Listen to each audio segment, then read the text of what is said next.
But for the youth is what we represent. Build your own brand, anything is possible. Focus on your goals, nothing is stopping you.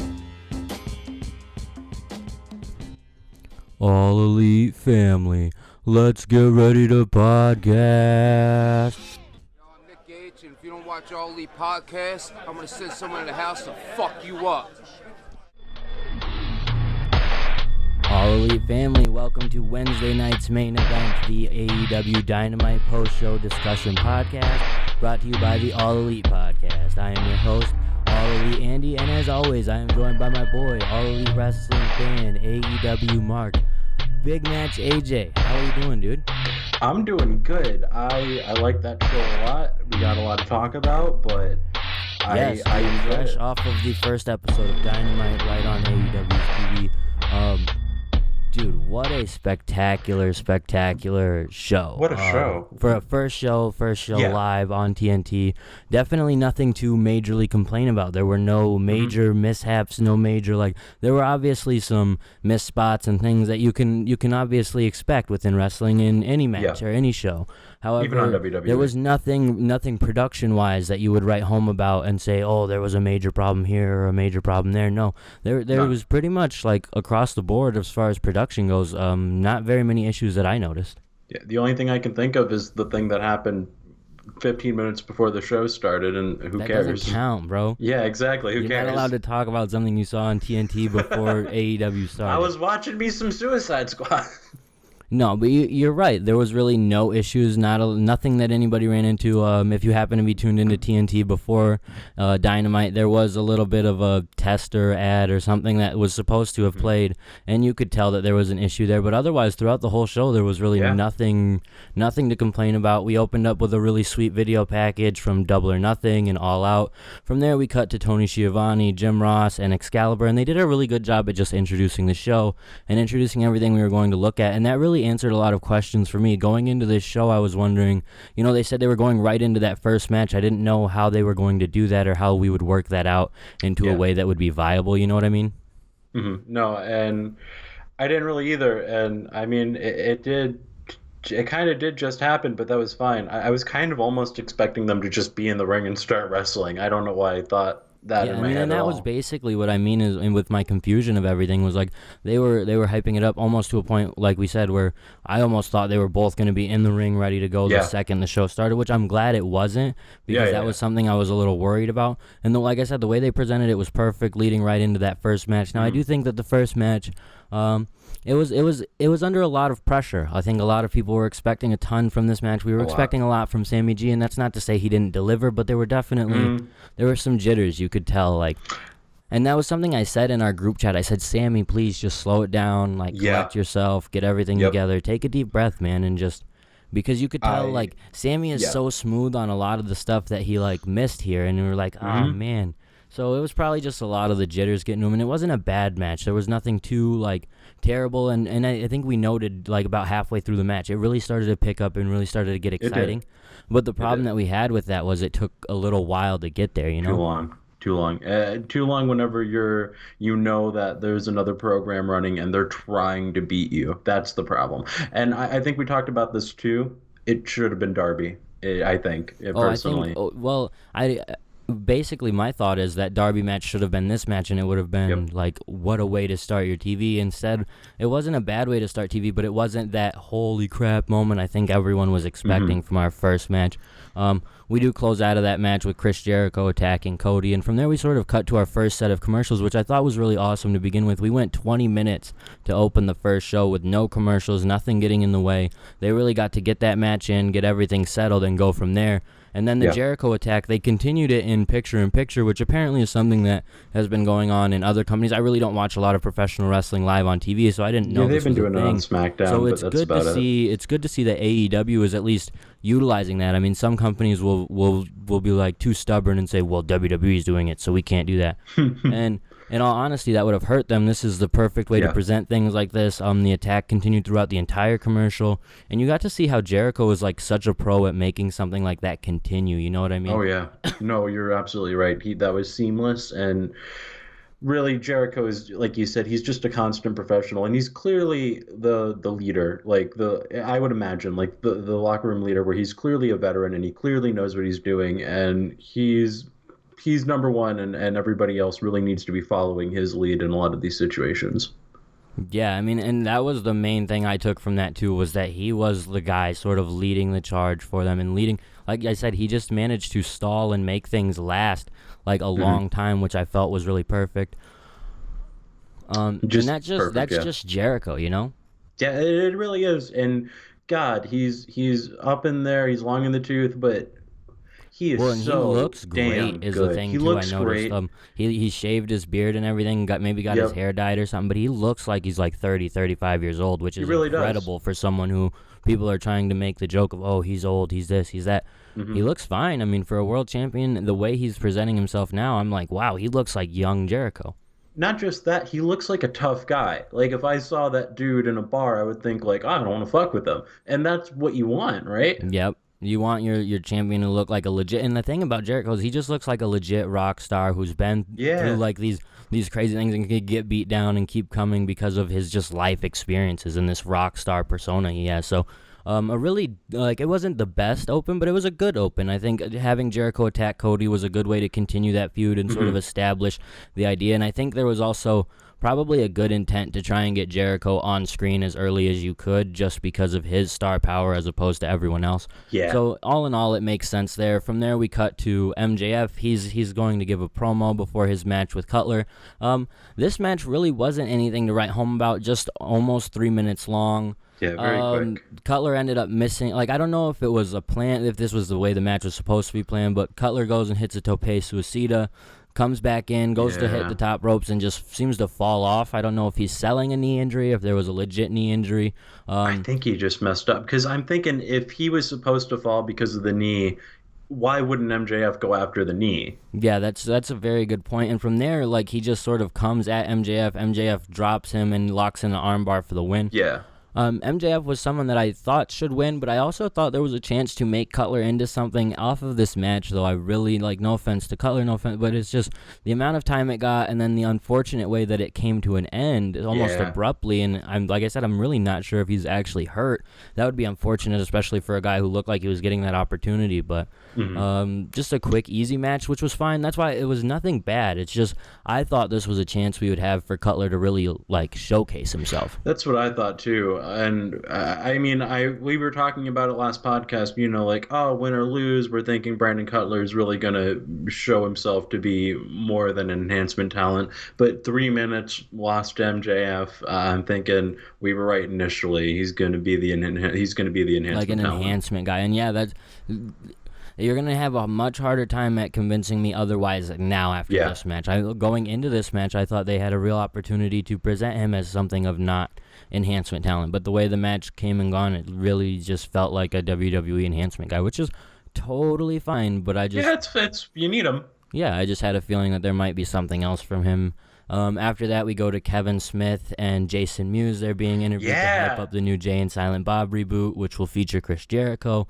AJ was super excited about this. I'm Big sure Jay and Silent people Bob hated fan. it, but I love Kevin Smith. He's my favorite filmmaker. He's inspired me in a lot of ways. So I was marking out And he easily. obviously has that relationship with Jericho and things like that. So, I mean, and they had posted a picture on Twitter with Jericho and the Jay and Silent Bob guys holding the tag team championships for AEW. So we got an exclusive look at those. It's cool to see those championships, by the way. Well, that's something we'll have to talk about next Monday. But just this segment alone, I don't necessarily know how much I was thrilled about it. I get the idea of it, and it's fine. But the idea is, that's the thing, though. This is an important thing to start a trend of. You want to have the idea of star power and legit, and I think that it might not even be so much to appeal to a regular audience, but maybe to that Hollywood audience to say, oh, well, Kevin Smith was there, we can go there and it'll be okay. I think that there is always going to be that stigma of WWE, and then the next brand is sort of lower. So this is a good way to establish that throughout all mediums, including like the Hollywood scene and like the more upper echelon or something, more rich fans to maybe be enticed to go, like football players or Hollywood actors and stuff like that. Not just that. It serves its purpose. I saw Kevin Smith literally today on a Today show my mom was watching, and I was just like, "Is that Kevin Well, Smith?" did he pump up AEW? I didn't see it all, but I can't imagine he didn't. And that's what I'm thinking. I'm thinking Yeah. this is a trend where one, they know they have a wrestler on the roster who's in a movie that he's doing. I Yeah. remember that was something Mick Foley complained a lot about in TNA when he was champion, that they're doing nothing to promote him. They're doing nothing to promote anything, and that he did to do all the promotion Well, and himself. you have to Just create those doing this kind of relationships, promotion.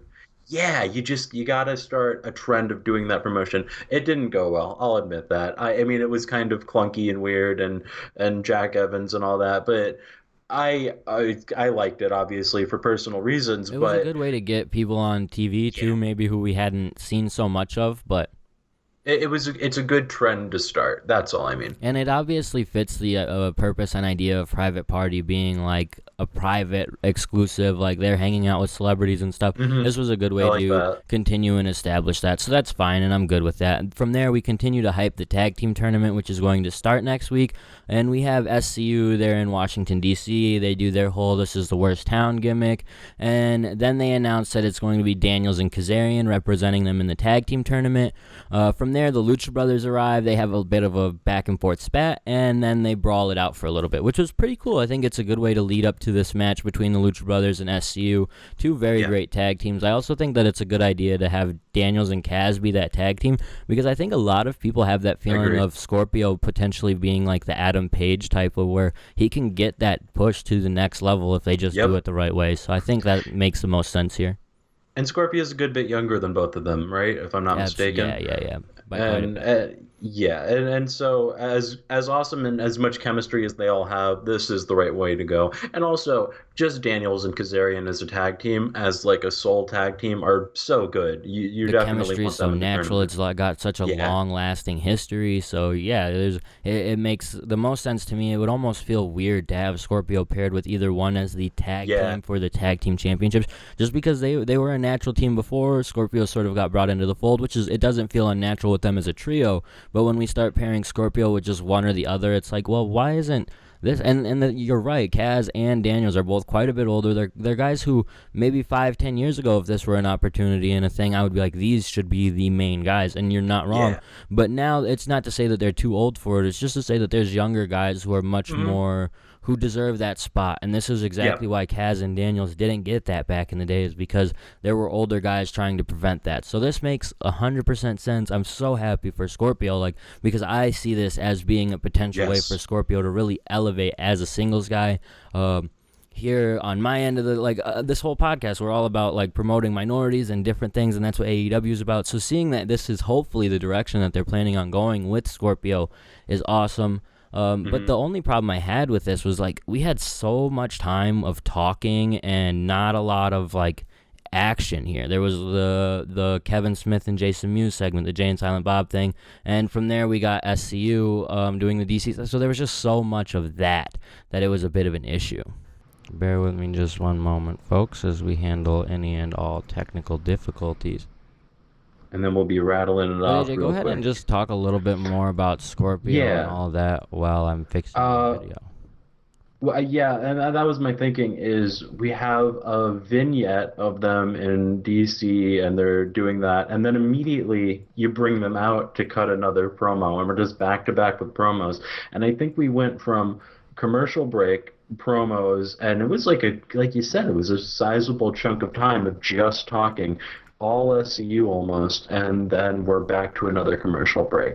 Yeah, it was a lot of maybe not even all SCU, but a lot of tag team talking. And that's not a bad thing. We're obviously here to promote different tag teams, but it's a lot of we were just focusing on one division, and it felt like I said, just so much talking, so much. And I even expressed it at the time. I'm like, are we really going this long without a match? And with the way that the match card was set up and put together, I almost feel like we probably could have had time for one more match to showcase. Maybe the Janela or someone that we had wanted to see showcased on this show, and instead we didn't actually get that, which is totally fine. It's not the end of the world, but I do think they could have utilized that time a little bit better. And we are back. Hopefully our technical difficulties are done running amok on the All Elite podcast for tonight. But Before we ran into technical difficulties, we were getting ready to talk about Pac versus Hangman Page. AJ, potentially the match of the night, potentially Wednesday night's main event, if you want to call it that. It was absolutely a fantastic match between these two guys. I think that it was maybe not even what we should have expected from that pay-per-view match, because you have to anticipate for a live TV show they're probably not going to give everything you were to expect, but man, did they give us a lot. What were your thoughts on this match? It was amazing, top to bottom. I think as far as a TV match goes, like you said, it's not all the time in the world, but a perfect match for TV. This should have been the opener. You need to start the match with a match that you can trust, that's action-packed, that's going to hook the audience. This with was the some match. history built into it, you know what I mean? A lot more so than necessarily Cody versus Sammy, which really just in the grand scheme of things, Cody was right to underestimate Sammy going into that match. Sammy was pretty sloppy in there with the amount of moves that he missed and stuff like that. And it's thinking about it from a kayfabe perspective, not trying to shit on Sammy as a superstar, but just thinking about it legitimately. No, I mean, from a genuine perspective, you have to take that into consideration. Now, with what you said, yes, this match, I think you're right. It should have been the initial match to open the show. Would have been a much hotter start, and they should have really, like, when NXT had announced the Adam Cole versus Riddle match starting off the show, I think AEW should have taken and almost responded to that with Pac versus Page. I know that they had sort of made mention of the Cody versus Sammy match being the first match, and they really stuck their foot in their mouth, I feel like, by announcing it so early, because because Cody actually said it in the build-up show, so it was a day before, but still early enough to let people know that this was going to be the match. And then when we transitioned and had the NXT title match competing against it, it just had a lot up against it, whereas I think this match would have felt much more natural competing with that match. Pac versus Hangman, they would have been, I just think, a lot better in that slot and in that position. I don't think it would have been the end of the world. I don't think it's the end of the world that we did Cody versus Sammy, and I understand why Cody wanted to do it. He wanted to get his match out of the way. He wanted to be in production, yada, yada, yada. But honestly, I think he should have taken the selfless move to say, maybe this isn't the match that should have been the opener, because, unfortunately, really, it's not the match that anyone's going to be talking about, as far as we have to be honest with you know what I mean? So yeah, no, I know exactly, man. And foot and mouth aside, card subject to change. You could always put that on first, and they should have. I understand that you have the confidence in yourself, Cody and Sammy, and I get that, and you don't really want to take that confidence from Sammy either, but and there was really no reason going into the match to say, even us, we were like, oh, this should be a great opener, this should be totally fine, da da da da. But when you really look at it now and look back on it, hindsight's 2020, it's really easy to say that this match should have been the opening match, and Cody versus Sammy would have been better in this position even. I think it would have taken away some of the nerves for Sammy. I think you put a lot of pressure on that kid, and that's not to say he was unable to live up to it, but it wasn't what it needed to be. It's a lot. It's a lot for him being so young. They're sitting there in the match talking about Pillman versus Liger. Okay, let's really have something to live up to here, dude. Seriously. And not only that, like you said, Sammy Guevara is not going to go, oh man, you're bumping me for Pac? I can't believe this. Because it's Pac, and my God, is the man amazing. So, but at the same time, maybe there was a desire to really make sure that the second half of the show, the second hour, was where they really kicked things into high gear. Because I guess it makes sense. You already have your people latched in for that first show, you have to imagine. So it makes sense. But like I said, we're going into the second hour, and it felt that was when stuff got hot. We went Hangman and Pac led us into the second hour, and from there we go right to the Women's Championship match, Nyla Rose versus Rio. What an awesome match! This goes 13, almost 14 minutes. For a women's match that I wouldn't say it started off too slow, but they really had to tell a story here, and they did tell a story on televised wrestling. You want to talk about, people can say what they want to say, but that's not something that happens a lot. Now, maybe the other show that's on Wednesdays is doing that, because that's the one brand, I think, within professional wrestling that could also tell a story in a match. But on Raw or SmackDown, that's not happening. We're not telling a whole story in 14 minutes, and that's what they did. Rio had to come back and fight from that. They gave you the climax moment of Nyla Rose doing that swanton bomb onto the chairs, which was your peak. That's when you know, oh man, that's how they're going to set up a shot for Rio to maybe win. And sure enough, she does. I don't necessarily know if the right person won here, but it was a great match. I don't. Okay, you're right, because you have. I guess Britt Baker is going to I want to talk about the match first.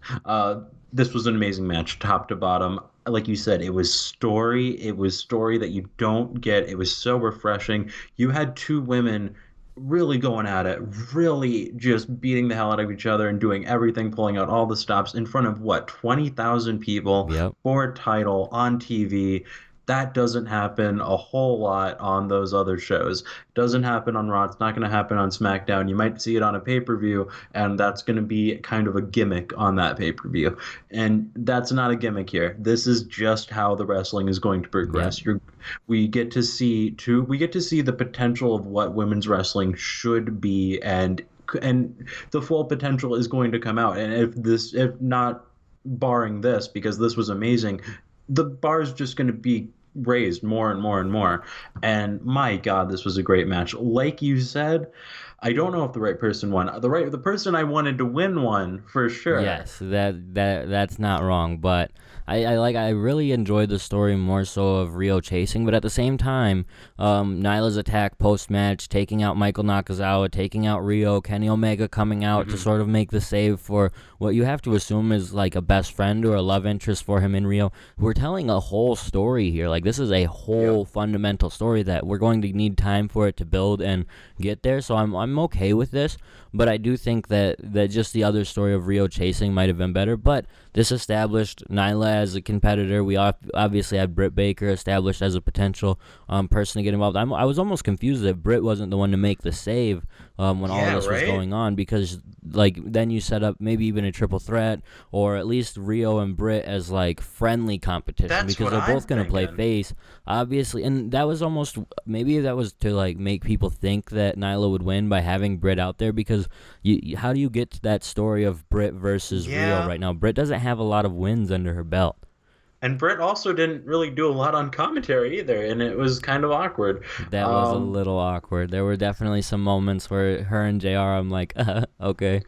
And you and me talked about it in the group chat, but this should have been the main event. And on note of Britt Baker, it could have been the main event. Replace Kenny Omega with Britt Baker. You have a way better main event. You have a way better ending, and we'll get to that later. But this, and it's an alternative ending in professional wrestling that you're not used to seeing, where you could have Britt make that save and then help up Rio in like a handshake stare down to end the show, where usually it's like men in that position, but instead we have two like bona fide hero women setting up that. But I understand you don't want to end your show with unfamiliar faces maybe, or like new faces to professional wrestling, but I think it would have been worth the risk. Fire.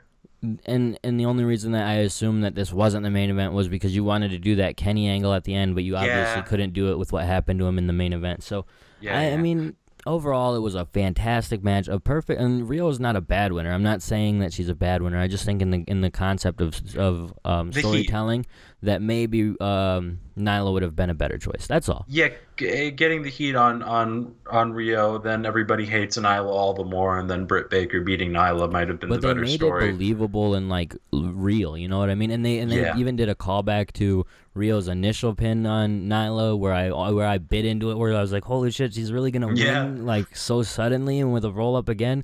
And then from there they were able to continue to build like an actual story of her win. Wasn't just like a shocking roll up. It was her doing something to win. And then you continue the story with Nyla afterwards, my biggest like enjoyment of this is that basically one of the top three feuds, the top three storylines in AEW right now is the women. It's going to be Rio and Nyla Rose. Nyla Rose and Rio were one of the main talking points going into this show, and they're going to continue to be the main talking points coming out of it. And I love that. I love it because Nyla deserves that. Rio deserves that. They both deserve it. Britt Baker even deserves to be in the position with the three of them as like that core group of women. So it's really cool to see like this is going to be a feud and a story that is being given to the women and treated as something real and legit. And I appreciate that from AEW. I completely agree, 100%. And then that really closes out the main card, or not the main card, I'm sorry. We have the main event that closes out the initial card. We have the main event match, the Elite versus Chris Jericho and Santana and Ortiz. They're not known as LAX. They're not known as anything but Santana and Ortiz. I thought that was really awkward. This is a problem that AEW is running into, where they don't have names for their teams, and I understand why, because you can't reuse LAX due to probably Impact, which is super confusing as a fan, because I swore 2 years ago there was a big problem with the Hardys and the broken stuff, and Impact was like, anyone who shows up can take anything they want. But I guess it makes sense because LAX was an owned intellectual property before they even joined Impact, so it makes a little bit more sense in that retrospect. But I think they need a name, man. Like they need a something. name. Oh yeah, anything would. I mean, not anything, but it really doesn't take a whole lot. You can they were talking about going by P&P and Pride and Powerful, which I mean, it's not the best, but it's something. I don't like PP. I don't think PP is a good one. PNP, bro. All right. But I understand what you're saying. But like just anything. But it wasn't a bad match. We obviously get a little bit of Moxley interference in this match. Beating down Omega basically kills Kenny. If you're following us on Twitter and saw the timeline, you definitely saw Kenny Omega nearly die. Yep. Kenny Omega, that spot was insane. We both freaked out. I'm pretty sure we were both losing our shit. I popped in real life, and that's not something that happens a lot in wrestling where everyone around me can hear what's going on. But absolutely, the second that Dirty Deeds went through the table, I was like, oh my God.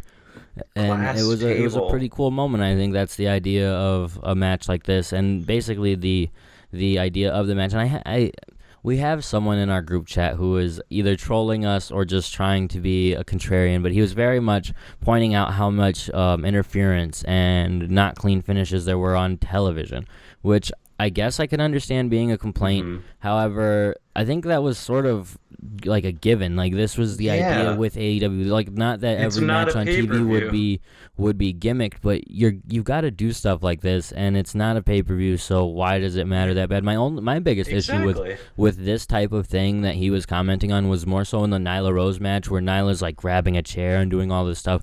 Or and when Hangman when Pac did the low blow to Hangman, it's like what? Yeah, I guess that, but like my biggest issue, more so from a concept of of intelligent storytelling, is why is Nyla going to grab a weapon to cost herself a championship that she wants so badly? She wants to become the champion so badly, and she's breaking down barriers and doing all of this stuff for the transgender community, but she's willing to risk it all with a chair for no reason even. Like, I think that if you're going to have people get so mad that they're utilizing weapons and stuff, make them have a reason. It's almost like the F word or swearing in terms of television and stuff. It's like you're utilizing a crutch that you didn't need to, and I get that they wanted to the grand scheme of things was to make Nyla do that swanton onto the chairs and break her down enough to where Rio could viably beat her. And it's weird, though, because you could have done that and not did the initial thing where she's grabbing the chair and the ref has to take it, because she could have just been grabbing the chairs and putting them on the floor, because you can kind of say, oh, well, she's not hitting her with the chair. She's just going to powerbomb her on it. Yeah, they could have easily, she could have dropped Rio outside the ring, started setting up the chairs outside the ring, and then gone with it that way, much more so than her trying to attack her with the chairs first. Yeah. That was odd. That was definitely odd. Back to the 6-man tag main event between the Elite and Jericho and Ortiz and Santana. Mm-hmm. This match was perfectly fine, though. It was pretty fun. It was really high action, exactly what I expected going into it. If you follow us on Twitter again, you see the GIFs and stuff that we post. Going into this match, I said it in the group chat, I hated GIFing this match just because there's so many moments, so it's so hard to keep up with it. You have to, for the computer to load, save, and then try and get another GIF of an epic moment. I could not keep up. And I knew it going into this match that was going to be the case. We close out the match with a sweet code breaker. And then, that was great. Dude, the code breaker was sick. And then Santana and Ortiz are double teaming. What was it, Matt Jackson, I believe? Yeah. They toss him into a Judas effect, which just looked sick. Someone being launched into a Judas effect, which they have done a fantastic job at getting over. And that's something else I've taken notice of. They're clearly trying to get finishing moves over. Pac's finish, he consistently wins with that finish, despite hitting the what's the move? Black Arrow. The Black Arrow. Despite hitting that first, he's still locked in the submission for the victory, which is really cool to me. I like them continuing to push one move as this is an epic move that can't be beat. And they've done a good job with that, especially with the Judas effect. Jericho is a genius for that. AEW, you have to credit them for also pushing it that way. It's going to be much like the One-Winged Angel in the sense that when I see someone kick out of this, I'm going to go, oh, that's sweet. It's putting the finish back in finisher, because there's nothing wrong with near falls. There's something wrong with near falls when you don't care. Yeah, and I think it's wrestling has evolved to a point where you have to have multiple finishers, and you have to have one that's like your super finisher, and so that way you can do these near falls and like, oh man, he kicked out of this, but he still has this. And Kenny has like 4 of those, and now Jericho as well, like the code breaker, the lion salt, the walls of Jericho, and now the Judas effect is his super move, which to me it's very, very Japan. It's very, very Puro. And I think that's a good thing. There's a lot to take away. There's a lot of good elements from Puro that WWE and American promotions have never really fully tried and said, hey, we can do this and we can make this work. And AEW is trying, like in the note of the commercial thing, like this is exactly like that. They're taking things that they should take and utilizing them rather than having that machismo of being like, well, we've got it figured out.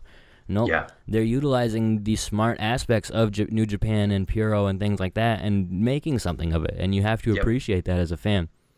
Absolutely. And then this match ends with about 5 minutes left on the card. People were waiting for this super exciting moment. We get Team Jericho beating down the Young Bucks. Cody Rhodes comes out and makes the save. Sammy Guevara then hits the ring, hits a low blow on Cody.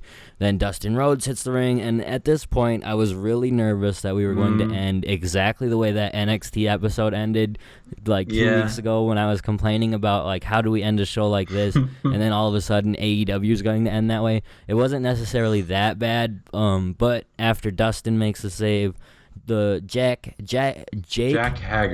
Hager, formerly known as Jack Swagger, comes out, hits the ring, beats down Dustin. They beat down Cody and the Bucks. Hager hits Dustin with a powerbomb onto some weird table that was pretty sick. It was nasty. It was another moment where I was like, oh my God, in my house, because I was just like, what the hell? And then I don't know how I felt about this. I mean, I didn't.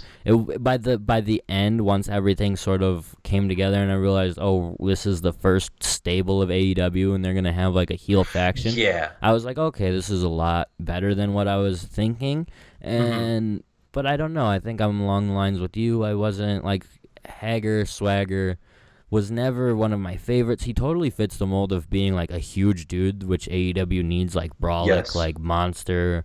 Legitimate athletes, and he's not a bad talent by any shape of like the imagination, but come on, man. I mean, it's the problem with announcing so much early, which I was thinking about it today, and it makes all the sense in the world.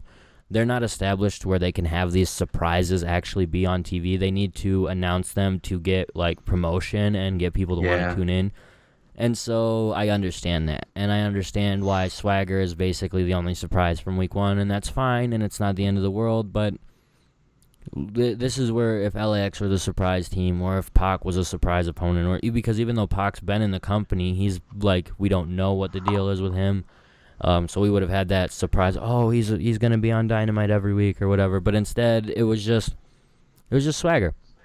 And that's fine, but it was my biggest problem with it was Swagger as like Jericho goon, which I get is fine for Jericho, and like it'll do good for Sammy G to get that rub being around all these guys. A heater?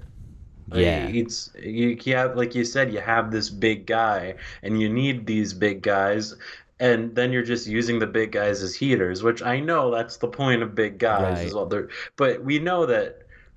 God, I keep wanting to say Jack Swagger. That Jake Hager is pretty good. Like, I'm not saying I marked out. He'd be like a viable upper mid card guy. Yeah, and so you don't really, and maybe he is going to be an upper mid card guy as a heater, but I don't know. I think he's a little bit better than that, or I don't know. Maybe we'll see. Because like you said, like I said, I don't know what to think. I'm not saying, oh, I thought this was bad, or oh, I thought this was great.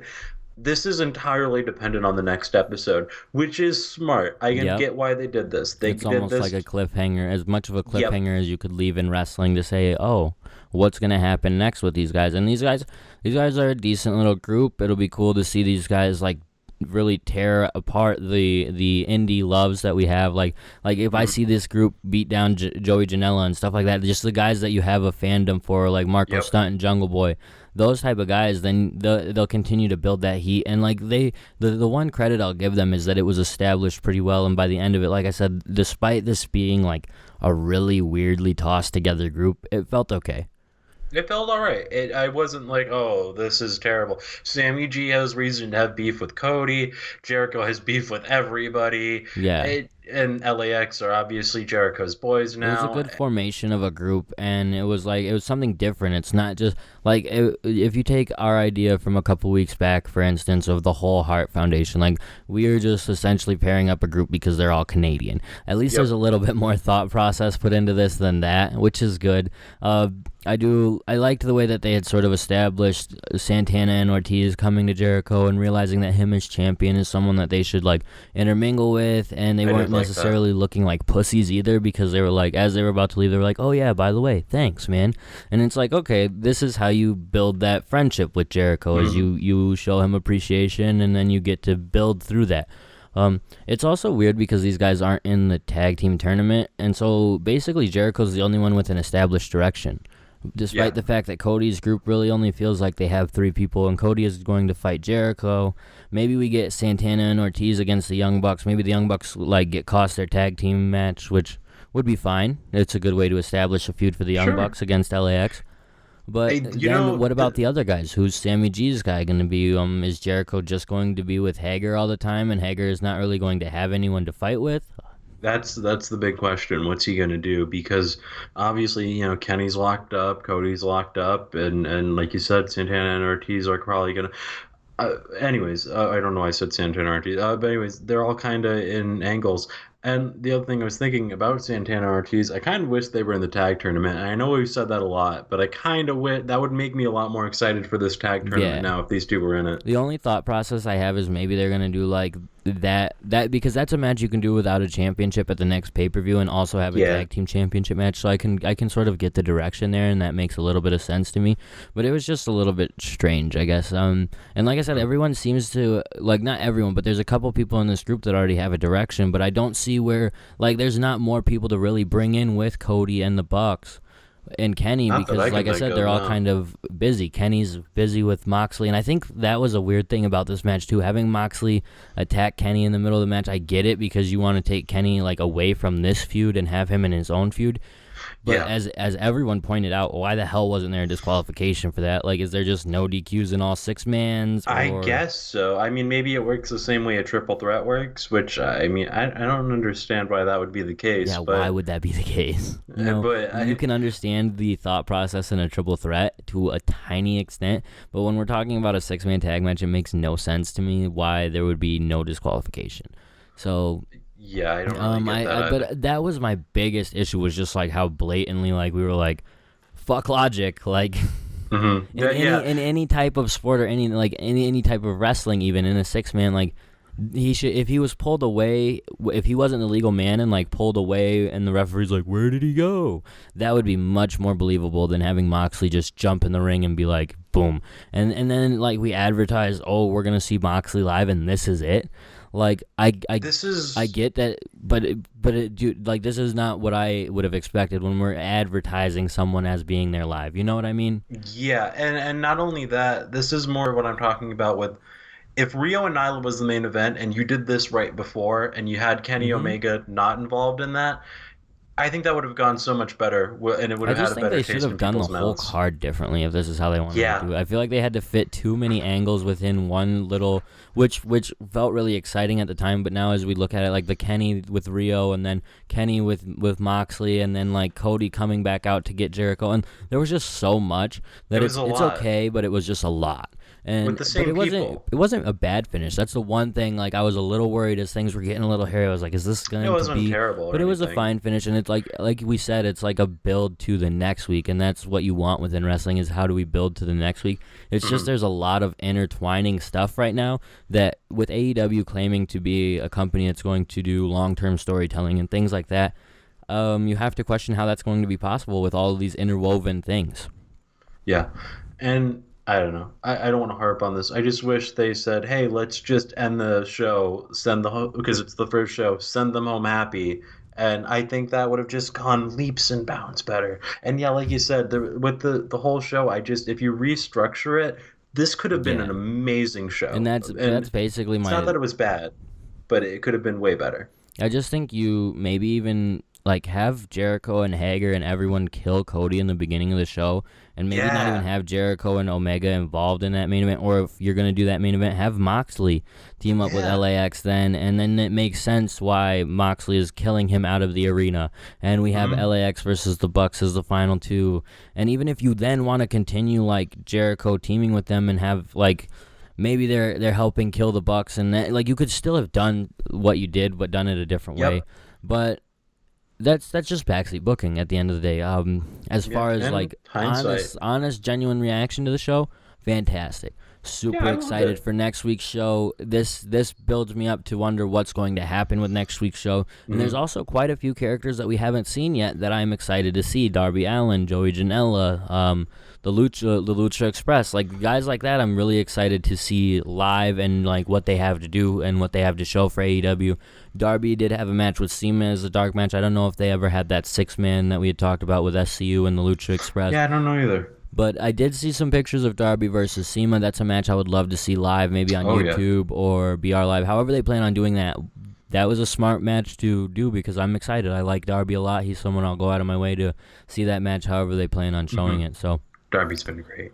But overall, there were things to improve upon. There were things to work on. But for a first show, on live TV, on TNT, it was fantastic. Yeah. They didn't have the production hiccups that the All Elite podcast has run into today. They didn't have many issues from a storytelling standpoint. There were definitely complaints for fans that there will always be. There will always be a chance and an opportunity for fans to complain about things. Every week we're going to have different things to look at. This week we're going to be looking at like ratings and how everything fell in that lane, and then next week how it goes from there, and that'll be a big storyteller because there's obviously like diehards like us who are going to plan on sticking and watching AEW through the long haul, but it is curious to see how many people they are able to retain based upon this show that we saw put on. You didn't necessarily like the finish. We liked the second hour a lot more than the first hour. How does that going to entice fans next week as they want to tune in or not tune in? And how do we work past that? And how does AEW work past that? And I think that's an exciting thing to keep an eye on. And I think that this show was definitely good enough to keep people tuning in. That is with me saying I haven't seen NXT yet, so it's hard to compare the two. But it's very easy for me to say that this wasn't a show that made me say, man, next week I'm not watching. Yeah, no, and I think I'm sure there are people who said that who are holding this show up to much too high a standard. They wanted Punk, first of all. Anyone who came into this show wanting a Punk surprise, I'm sorry, but it was never going to happen. It's not going to happen. Anyone who came into this, like, the thing is, in 2019, the lay of the land, man. The best surprise you could have gotten would have been, like, Marty Scurll somehow getting out of his contract early or something. The lay of the land, you know what it is, you know who's champion in which promotions, you know who's signed up to which contracts. Like, yeah, there could have been some big shocking moment, but everybody wanted, like, a Lex Luger moment on the first AEW TV show. Like, give me a break, man. Yeah, and Lex Luger didn't even happen on the first show. That's what I'm saying. I saw that on social media today. I'm like, why do people think that they have to do every cool WCW thing in the first night? Like, the Lex Luger moment, come on, man. If they ever get that, that'll be great. But even still, like, and that was there's a reason so much was promoted early. You know? Yeah. They don't have that luxury of being an established brand name like WWE where they have a guaranteed 2 million people tuning in every week and you can just bring back CM Punk with a shock. If AEW had CM Punk, I almost feel like they would not, like maybe at this point they might do it as a surprise, but beforehand I don't think they would have done it as a surprise. I think they would have previously announced it. Yeah, they would have announced it because why wouldn't you? When you're in their position, you're exactly right. Why wouldn't you? Because you need the promotion, and it's not to say that they're in a negative spotlight or anything, or that they need it. But if you're bringing him in, you are dumb not to utilize it. If anybody in the world thinks that if they had CM Punk ready to go at Chicago, that they were going to be like, don't tell, then they're an idiot. And just, I mean, like I said, it's the lay of the land. You see it. He's going to do the Fox thing, or he's at least in talks to do the Fox thing. Like, a lot of people are just naive, and they really want this big, shocking, crazy thing, and I think it's just safe to say that crazy thing isn't going to happen. Now, there will be surprising things to happen in AEW as time goes on, and as things continue to move on, but I think that people were just, and I'm totally included in that group of people who was like, man, I really wish we'll get some crazy surprise on AEW tonight, because of that history of like sometimes getting it in WWE, and you feel like that's the only way for a show to be But good. that's the difference. Hoping and expecting. Well, Hoping for something that's how great. wrestling That's fans have fine. been trained, dude. Is like you've been trained essentially to believe like the only way for a show to be good is if there's a great surprise at the end or the middle or something. And You're right. and in all reality, this show didn't need that. There was a perfectly good card. There were perfectly good matches. It is interesting to note like no match went over 15. None even the championship match almost cracked 14, but nothing even. So you can still tell those stories with like 10-minute matches and 12-minute matches. And like the Cutler and MJF one, it's the only one that doesn't stick in your head for any reason outside of maybe maybe MJF's promo before. But maybe that tells you something about shorter matches in AEW that might not be the best idea. And the other thing I've seen is people saying, "Oh, the ending reeks of WCW," and to that I would have to just say, just give it a shot. Like you don't even know yet. Dude, it's not like it's the NWO. Was Joseph saying that? Shout out to our boy Joseph. No, that was Ryan. Oh man, shout out to our boy Ryan too. I honestly like. I can't argue with it too bad because I get what you're saying, but at the same time, like you said, and like we've said with AEW for a while now, just give it time. Stories are meant to be told over time, not in one full swoop. I think people really wanted this to be like a pay-per-view card. They people did. really wanted this to be like all 5-star matches, all 5-star angles, ending with one person going home happy. They wanted to end with an angle, man. People now need to realize that this was not just going to be PWG and stuff but it's a TV show. There was no librarian, there was no these other garbage things that we're used to seeing that aren't as good. Everything that was done professionally and done well, and the ending was fine.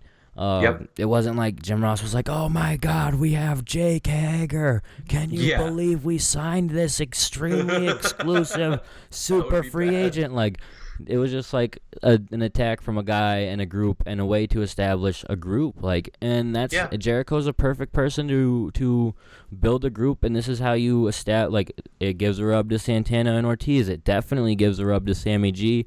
And I almost think that Hager's going to help if he's playing that position of strong like Haas in Sammy G matches and helping Sammy G start to pick up some victories and pick up some steam that he hasn't been able to do because he didn't have anybody there to help him. So, no, I 100% agree. And it was anybody. I just I can't can see the ending as understand bad. criticisms, but I don't understand is acting like this was the worst show in the world.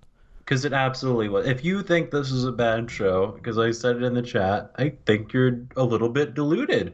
Because it simply was not a bad show. And no, if you said like, "Oh, I thought it was all right. I think I'll watch NXT," that's fine. Go ahead, and you might watch NXT instead. And I can understand it. NXT also tried to give you like a takeover style card where AEW was laying the groundwork for beginning stories and stuff like that. So I don't think that. I think it's comparing like apples to oranges in some ways. Like, obviously people are going to compare them regardless, and I really think like AEW was going to win this week either way, so it didn't matter. For sure. Just from general curiosity and stuff, but I do think that they could have done a little bit more to want to draw people in, but the idea is to want people to tune in next week and have a reason to, and if you just end with Rio becoming champion or the Young Bucks standing tall after a great match, what reason do they have to tune in? Next week they have to tune in to see who's going to get Jericho. Is Kenny Omega actually dead? Like, how is he going to respond to Moxley? And then we also have all the other matches established too. Like, this is a weekly storytelling program, guys. This isn't something where it's all going to be told in one day. But I do understand the complaints. I totally understand if you decide to watch the other product and whatever. That's your choice. But I think it's insane to act like this wasn't a pretty great, good to great show. Depending on how you look at it. There were good to great matches across the board. There was no match that I would say was bad. I think that Cutler and MJF went short enough that there was no reason to complain about it because it didn't take up a lot of your time. Other than that, the rest of the matches were, and it was all the announced card. Awesome. Like, it was exactly what we talked about, and I hope that's how we continue. It almost looks like it. Like, I think they have 2 or 3 matches announced for next week and maybe a couple more over the course of this week. Like, I'm excited as a fan. I'm Me too. super, and like we have to talk about both the good and the bad as we're discussing AEW and we're discussing Dynamite. But man, as a fan, I'm still super excited to be tuned into this show next week and be a part of the community and everyone talking about it and just like it was fun. It was fun being on Twitter. It was a fun. That's the word. It was fun, and it didn't feel long in any way. Like, and a lot of things that you do have to know is like a lot of people aren't familiar with the stories that were being told up to this point. It was something we had to make mention of in our group chat from a bunch of people who haven't watched Being an Elite, who haven't watched Road 2, who barely watched the last pay-per-view, but want to come around and be like, well, why is this happening? And why is that happening? And I'm like, dude, there's a story being told. And I get that like from their perspective, they're casuals or they're casual to AEW, so you have to be able to explain it to them or they're going to be like that. But at the same time, like I told them, I'm like, you guys, there's a real story being told here if you just paid attention and had an idea of what was going on leading up to it. And I feel like there's less of an excuse with that countdown they did, though you could argue they should have promoted it better. But they really did a good job of doing every effort to get you to be able to see these stories that are being told. Yeah, and they did a good job at like pinpointing basically every match on the card in some way, shape, or form as well. So, yeah, I'm with you, and like it's just a matter of like if people continue to watch weekly and every week, then they will continue to understand the stories. I guess is my point. Is if you jumped into this and you're saying, well, I just don't get why Kenny Omega's out there trying to beat up that girl. I don't think Kenny Omega was out there trying to beat up that girl. I think Kenny Omega was out there trying to protect the woman that he loves from being destroyed after a match. Yeah. At least that's my story that I'm telling until I'm told otherwise. That like I do not look at Rio and Kenny as just friends, and that could be my own problem, and I could get total heat for that. But I'm looking at it much more as like a love interest type of thing, more like where Kenny loves her. Maybe it's not even as like an emotional like or a sexual love, but like as a sister. It doesn't even super matter. Yeah, like that. Like he loves her and cares about her and wants to protect her when she's in that moment. So from that, I'm like, this is an awesome story. But I can understand where people who don't have that backstory of Kenny and Rio all the way back to when she was 9 and he helped train her and stuff, so you don't understand it. But for me, I love it, and that's I thought it was great. Yeah. And I could understand where people's issue with it. But overall, as far as I'm concerned, it was a good show, and I don't necessarily think you have to start off with a great show. I think in some ways, Double or Nothing was a great show, and they've had a hard time repeating that since then with their subsequent pay-per-views and shows since then. Absolutely. And that's not a bad thing. I think you hit the nail on the head, though. It was fun. And I feel like I'm going to watch NXT later. I feel like if I watched NXT, I'm not going to go away thinking, wow, this was really fun. I'm going to go, well, that was a good match, and that was a good match, and that was a great match, and this was a great match. But I don't think there was going to be that level of fun. This is good matches, great matches, but I'm not having... But I also we could definitely attribute that to the fact that me and you have put in months and months and months of being invested into AEW and stuff. So that could definitely be a part of the fun. But I think you're right. Like, this was just a fun show. It was fun to watch, and it didn't feel too long. I was like... At about the hour mark, I was like, damn, man, I almost wish this was a 3-hour show because I wanted to keep having that fun and keep enjoying the show that I was watching and what was going on. So I kind of felt like a kid again. Yeah, honestly, exactly. Like watching Raw. Yes, exactly. Sitting there watching AEW, and the thing about it is I understand that people will talk about how they're going to change during the commercials and stuff. Even though we were covering AEW, I didn't feel enticed to change the channel in any way, shape, or form. The commercial breaks in some cases, I was like, damn, I don't have enough time to do what I need to do in the commercial, like, and I don't want to miss any action, so I need to find a way to do what I gotta, like, you know what I mean? I wasn't trying to miss any of the action that was going on this product, so I wasn't going to risk changing the channel like people may have done in the past.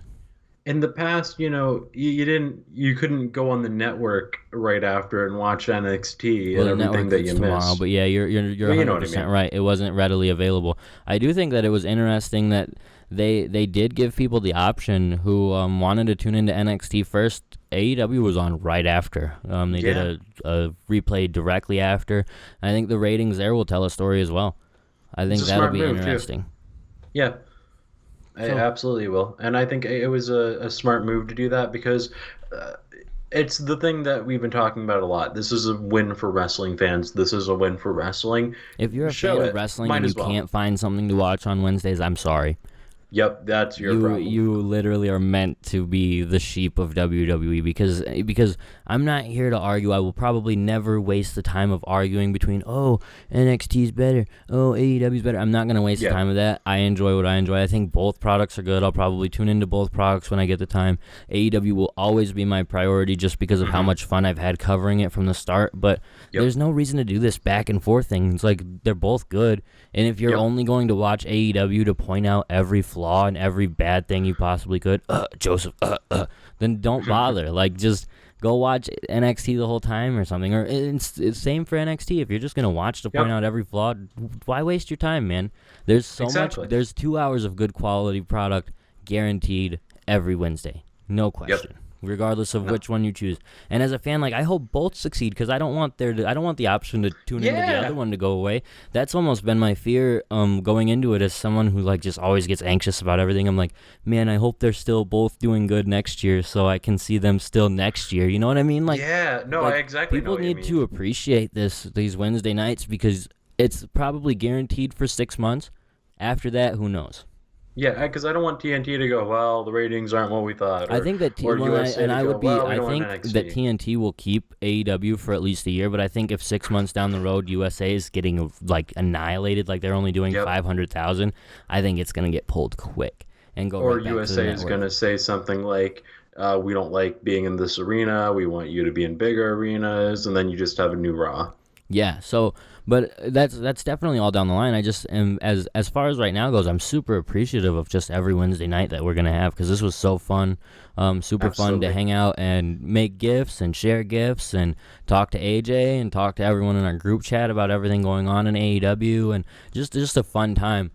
To close out Wednesday night's main event, the whole idea and gimmick behind Wednesday night's main event is picking which match you thought was the best match of the night from AEW, what any non-AEW fan should check out, AJ. So what match was your match of the night? Gotta be Nyla versus Rio. And it may be because I was so excited for it, because Pac and Paige was so good, but I'm going to go Nyla and Rio. And I'm right there with you, Nyla and Rio. They're going to be the first two to take home the Wednesday night's main event crown. Something that we are going to keep track of every week, see necessarily who has been our picked match of the week. We encourage you guys to check it out every week and check out the whole show. But if you only have time for one match, this is the one we say.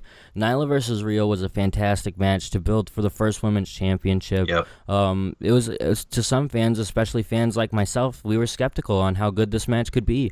Can Nyla Rose really do what she needs to do? And she's untested in the ring, I would say. Not necessarily someone who has done a lot. And if maybe someone you would compare because she's bigger to like a Nia Jax, who a lot of people have seen a lot of botches and stuff from. So almost maybe expecting that from Nyla. And we almost saw that from Nyla when she went to give that powerbomb after the match to Michael Nakazawa, but she caught it and did it with perfection. And I was like, yes! Like, I'm big on Nyla Rose now and the way that they've promoted her. And like, she's doing so great in the ring.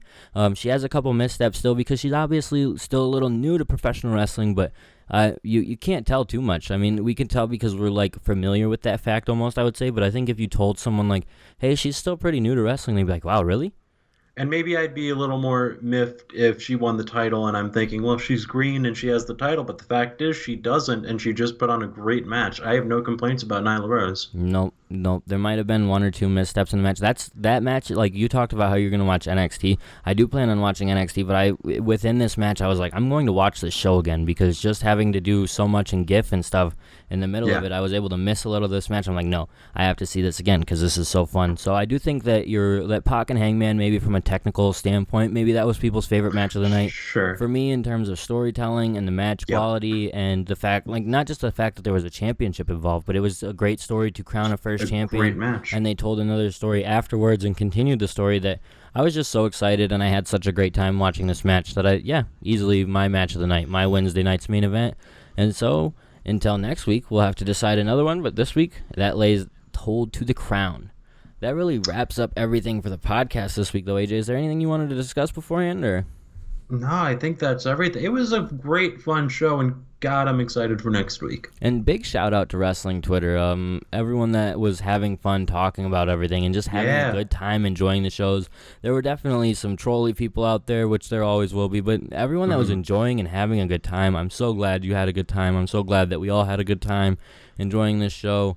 As always, you can find the All Elite Podcast on Twitter at All Elite Podcast. You can find us on Instagram at All Elite Everything. You can find us on Discord at discord.io/All Elite Podcast, where you can come and chat it up with me and AJ.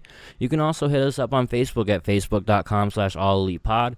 And we are always on YouTube at youtube.com/All Elite Podcast. We are very sorry for any technical difficulties that we experienced during this podcast that may have hindered your enjoying experience of this wonderful, wonderful show, as we always continue to improve, but I don't think it was that bad, and since about 35, 45 minutes ago, we haven't run into one, so I'm really not too worried about it. We picked it up in the second hour. Yes, sir, brother, just like AEW. But, AJ, go ahead and plug your social media, because we do have a big old symbol of it on our screen, but tell it to them anyway. You can follow me at Big Match AJ, and you can follow me on Instagram at AJ the Fitzy. And you can always follow me on Twitter at All Elite Andy. I'm always talking about all kinds of crazy wrestling stuff. Thank you guys for tuning in. Until next week, see ya. Bye-bye. We going all out, about to start a war now. Second time around, so we doing it in style. I'm Nick Gage, and if you don't watch All Elite Podcasts, I'm gonna send someone in the house to fuck you up.